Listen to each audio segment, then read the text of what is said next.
causes of the American Civil War. Now, I think it's interesting because a lot of people say the Civil War is over states' rights. Well, I mean, there is some truth to that, but the truth of the matter is that the Confederate States, were claiming states' rights when it came to the rights of themselves to own slaves. Now, when it came to using the federal government to get their slaves back that had escaped to the North, they had no problem with a federal government as long as it was working the way they wanted it to work. The problem the South had was that they were outnumbered in votes. So they were getting voted out, so they were slowly getting squeezed. And a lot of people in the North, a lot of the money men, were funding money into the abolitionist groups because they wanted to free up that labor pool in the South of the African American slave labor pool so that they could bring them north and they could exploit that pool of labor themselves. And what you had happening, I'm not saying the abolitionists were themselves cynical opportunists. Many of them were idealists with high moral standards and trying to make the world a better place. But I'm saying a lot of people that were funding them weren't necessarily as idealistic as they were. Now, I mean, there were a lot of causes of the Civil War. I mean, slavery certainly wasn't the only issue pushing it forward, or states' rights. I mean, there were a lot of incidences that helped to accelerate the Civil War. One of those incidents was they had in Congress, two congressmen get into an argument over the Civil War, and congressmen from the North beat the congressman, the congressman from the South beat the congressman from the North with his walking stick, and he beat him so badly that he broke the walking stick. And what happened was he got walking sticks sent to him from all over the South. It was flooded with them as a sign of support. So, I mean, there were a lot of incidences that helped to accelerate that war. I mean, also, the abolitionists, they were doing a pretty good job of winning the country over to being anti-slavery, not necessarily anti-equal, not necessarily pro-equal rights or equality for African Americans, but anti-slavery. So, I mean, you look at what they did in Kansas, where a lot of the abolitionists, they would build a schoolhouse and put their own people in the schoolhouse to teach their kids. They were funding this, and they were teaching them to be anti-slavery. And one Confederate plantation owner said that, this is the reason we're going to lose the Civil War, because these guys were fighting really have their act together. Now, the South, part of the problem with the South was, another factor leading to this war was the fact that the American Revolution, many people grew up on stories of glorifying that war. And, the South thinking they're kind of doing the same thing the Founding Fathers did. They're throwing off a tyrant and an oppressor, trying to bully them and exploit them. So that was another factor, but also the people in the North who grew up on the stories of the glory of the American Revolution, might have felt there was some glory in war, and that was another factor that led to that war. So, I mean, another factor that really led to the war was the South.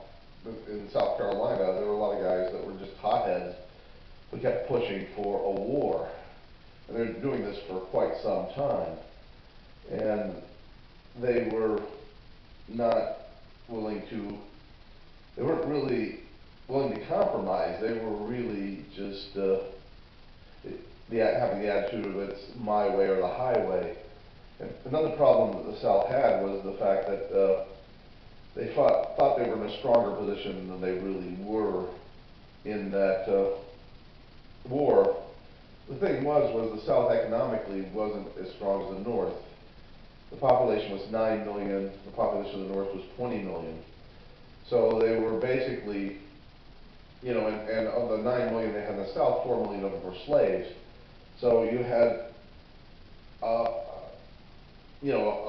a huge population that was quick to switch sides on you as the war progressed and you got further into the South. So that was a huge problem for the South as well. So, you know, instead of being outnumbered, say maybe 2 to 1, you know, with the 4 million of your population switching, you could be outnumbered somewhere around 4 or 5 to 1, you know, so that was a major problem for them. You know, plus the South had no real navy, you know, and they weren't doing a lot of preparations beforehand for the war. I mean, they did some preparations. They formed their own military school to train officers, but in terms of, you know, building a navy, building cannon factories, building the type of things you need for a war, you know, they didn't really do that. I mean, even training a mass population, because if the South was to fight this war and win it, it had to win it very early, in the early stages. You know, if they had a well-trained, well-disciplined, you know, army that was like horse mobile, that could strike very fast, you know, they could win that war. You know, you know, you need people that could shoot very well, that were, you know, and you needed them to be effective and decisive in the early stages of that war. And also they had to, you know, another factor of war that a lot of people don't talk about is how dirty are you willing to fight, you know, in a war. You know, I mean, in World War II, the Sicilian Mafia was allied with the American, British, and Russian allies. And these guys were willing to, you know, they were willing to be pretty aggressive when it came to getting their way. And one of the things that they were known for doing was taking hostages. You know, I heard that there were times when they would take the hostage, they'd send guys to capture the family of like top generals and tell them, hey, look, you better not do too good of a job if you ever want to see your family again. I mean, how, this is an issue that's not really talked about, but how far are you really willing to go to win a war? You know, how ruthless are you willing to be? And a lot of people, you know, a lot of societies, they're not willing to go that far for a wide variety of reasons, which I'm not going to get into at this moment. But, so the South basically, their best bet was really to just cut a deal to gradually phase out slavery and avoid the war altogether. You know, and, you know, it's like, if you think you're hurting now, wait till you fought a war and lost it. You know, the Southerners, you know, they really got the shaft after the war, where, you know, you look at their plantations, the taxes on them, you know, and seizing their property. You know, they really found that fighting a war and losing a war was a very unpleasant experience for them in the aftermath of what they had to endure of the war. Their situation would have been much better if they cut a deal. It's the whole thing of, you know, you don't want to be writing checks you can't cash. You know, you don't want to be. You know, there's a saying of that in like a street fight. You don't want to be talking big and starting trouble that you can't back up. So those are my thoughts on the American Civil War. Thank you.